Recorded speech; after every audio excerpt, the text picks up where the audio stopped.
Pernah kebayang nggak pemerintah bikin pesta makan siang gratis raksasa buat jutaan anak, tapi tiba-tiba sadar sebagian tamunya ternyata udah bawa bekal mewah dari rumah. Iya, kayak bawa bekal daging wagyu gitu ya. Nah, bener banget. Itu dia inti dari eksplorasi mendalam kita hari ini. Selamat datang untuk Anda semua. Terima kasih. Dan sumber utama yang akan kita bahas hari ini adalah artikel dari kompas.com tertanggal 23 Juli 2026. Betul, misi kita hari ini sederhana sih, tapi penting.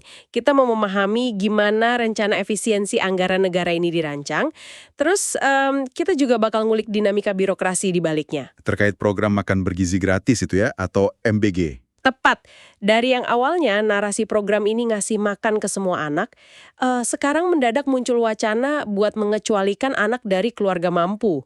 Mari kita bedah ini. Yang menarik di sini adalah pergeseran filosofinya yang lumayan drastis. Dulu kan narasinya murni program universal kan? Benar, pokoknya semua anak wajib dapat tanpa kecuali. Nah, tapi begitu berhadapan dengan realita APBN kita, pemerintah sepertinya dipaksa putar otak. Ini bukan lagi sekedar idealisme pemenuhan gizi, tapi realisme untuk menyelamatkan dompet negara. Menteri Keuangan kita, Purbaya Yudi Sadewa, garis bawahin banget poin itu. Beliau menegaskan kalau langkah ini berpotensi menghemat anggaran, bukan memotong anggaran. Penghematan ya, bukan pemotongan. Itu distingsi yang penting. Betul sekali.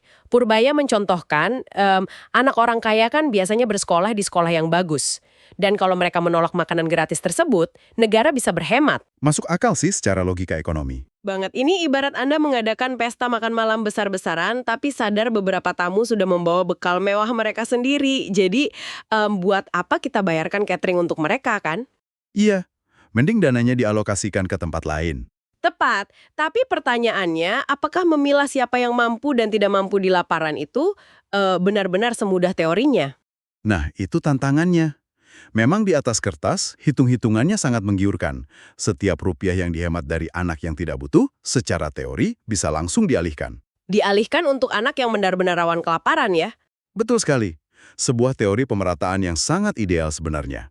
Transisi dari universal ke efisiensi sasaran. Sangat ideal, sampai kita sadar kalau dari ide penghematan, kita harus bergeser ke siapa yang mengeksekusinya. Ide bagus kan nggak ada artinya tanpa mekanisme yang jelas. Oh, tentu saja. Dan ini membawa kita ke realita birokrasinya. Disinilah bagian yang sangat menarik.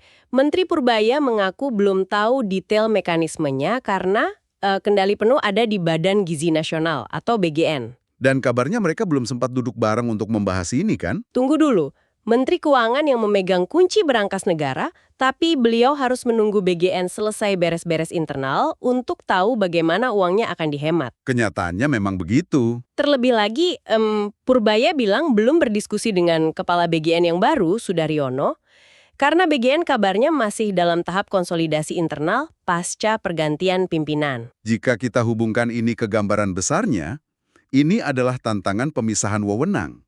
Kemenq itu posisinya murni sebagai penyedia dana, sang penjaga gawang istilahnya. Oke, jadi Kemenq cuma pegang uangnya. Terus eksekutornya? Eksekutor operasional di lapangan mutlak ada di tangan BGN.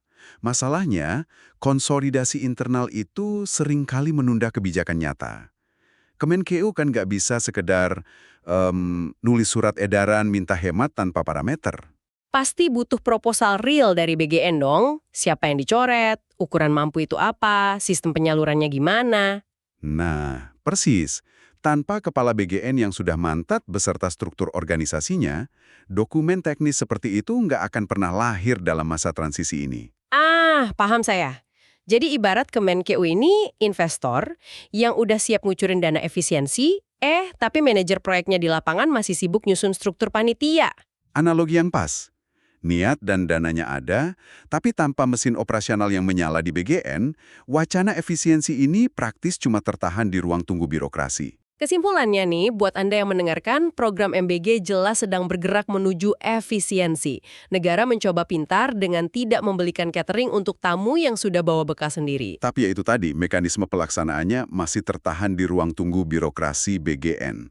Triliunan rupiah yang berpotensi diselamatkan ini masih sekedar wacana. Belum menyelamatkan APBN secara nyata ya? Niat baik memang butuh mesin birokrasi yang sehat.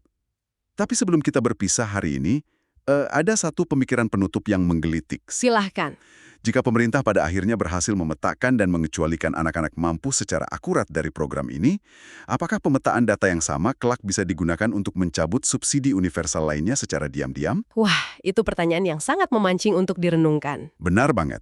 Silakan Anda renungkan pertanyaan tersebut dan sampai jumpa di eksplorasi mendalam kita selanjutnya. Download Tribun X sekarang. Menghadirkan lokal menjadi Indonesia.